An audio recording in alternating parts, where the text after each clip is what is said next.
Hey, Sean here from SpeedCubeReview.com. Let's take a look at the Guoguan Yueshao. I want to thank SpeedCubeShop.com. You can stop by the store and use discount code CubeReview to take 10% off of your order. I'll have a link in the description. This cube came out from Moyu. It's kind of like the Kong's design, where it's a designer and he has his own brand now.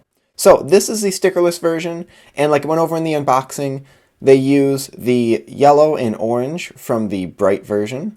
They use the green from the pink version, and they use the red and blue from the just regular dark stickerless shades. So it's kind of like a half bright. Now, I'm not a big fan of this green. Under certain lights, I do kind of get it mixed up. The red and blue are not too dark. Sometimes you get some cubes that have half brights and the blue is really, really dark and it just blends in. As far as the shades, this is what you get with stickerless. With the stickered version, you get the regular Moyu shades.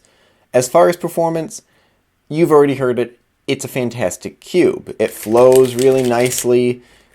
It corner cuts really well. Now, there's videos out there where they say it corner cuts from any spot. And that was the case when I unboxed it. But now since I've tightened the tensions, and they're still not that tight, at certain spots, it won't cut. I mean, it still will cut past 45.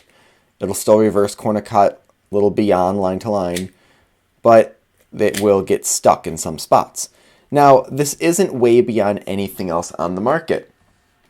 If you take the Kong's Design Mei Ying, that thing will cut beyond 45 and beyond line to line, and there are times when I seem to be able to cut from any direction, like what happened with this. Same thing with the Gans 356.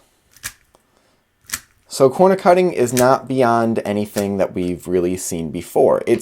We're hitting that limit, though, where it's almost impossible for it to not cut through things. Now, as far as corner twisting, because these have those squared off corners, it doesn't really corner twist. Let's talk about how this feels. I did not like this cube when I first got it. There felt like there was a lot of contact. I couldn't really compare it to anything. The closest was a Hualong, but a Hualong that was even tighter, so it had that really tight feeling of all the plastic hitting each other. When I started doing a lot of solves with it, I was getting fairly good times. My first average of 100 was about 0.2 seconds slower than my best average of 100. And that was set on the Mei Ying. Well, just for fun, I decided to do some more solves with the Mei Ying.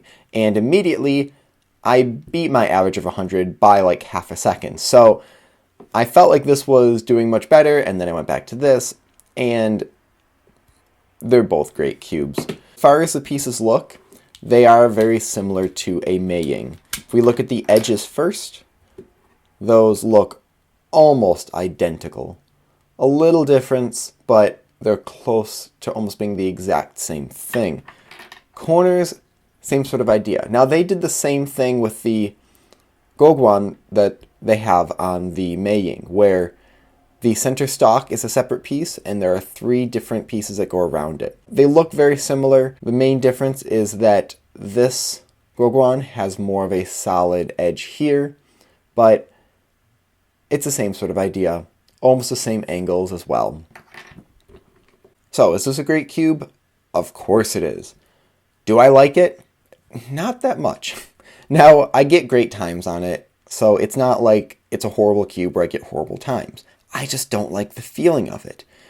It has a lot of contact, which, I don't know, I really like cubes that have a very light and airy feel. And although this is a lighter cube, it doesn't feel very airy.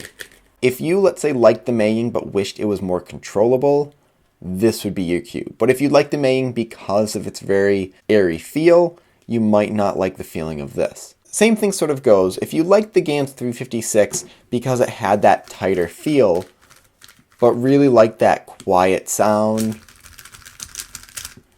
and maybe the heavier aspect of it, you won't like this. It does have that same controllable feel, but it's much louder. Is this a good cube? Yes. Is it the best cube on the market? Absolutely not. It could be, depending on who's using it, but it's not really better than anything else that's already out there. And personally, I'm not a big fan of the feeling of it. Now that's just personal preference and not anything about the cube being good or bad. So thank you for watching. Please hit like and subscribe for more content like this in the future. Leave your thoughts and questions down in the comment section below and stop by speedcubeview.com for more news and reviews.